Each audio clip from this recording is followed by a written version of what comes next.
men use the image of female perfection to motivate themselves.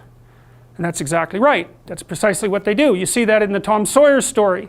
So Tom Sawyer is about 12 years old, and he's still hanging around with his friends like Huck Finn.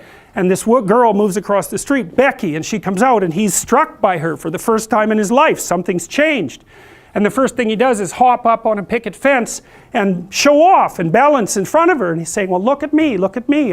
He's like the male bowerbird building something beautiful so the female will approve of it. And it's motivation.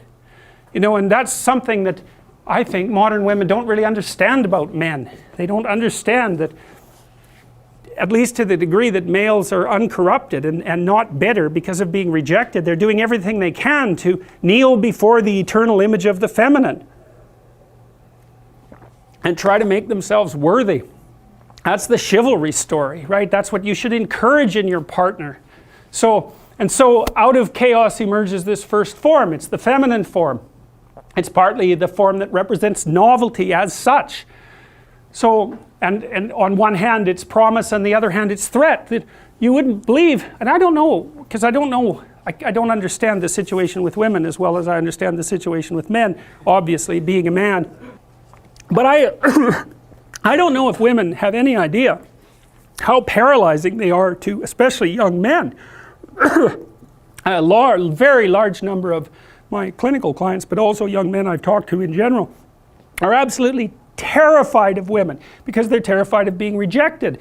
And the terror exists in precise proportion to the attraction to the woman, which is a horrible paradoxical situation to be in. It's often why men make such fools of themselves in front of women that they're attracted to. It's because, first of all, they don't see the woman that they're attracted to, because what the hell do they know about her? They don't see her as an individual. They see her as the manifestation of a judgmental ideal. And then it's only in establishing the relationship with the actual woman that they can start differentiating between the judgmental ideal and the actual individual woman. And that also requires a sacrifice. And the sacrifice is, you never can have an ideal woman. So to have a relationship with any woman, you have to sacrifice the relationship with the ideal woman, and you have to see the individual woman and separate her from the ideal. And that's the same thing that happens to the hero in Sleeping Beauty, right? He sees the evil queen who actually turns into the dragon of chaos, and it's not until he can defeat her that he can establish a relationship with the actual princess. And that's exactly the case. I had one of my clients who ran this men's group, which was quite interesting. One of the things they had the initiates do, which was very intelligent, was to go out and ask 50 women in one day for their phone numbers.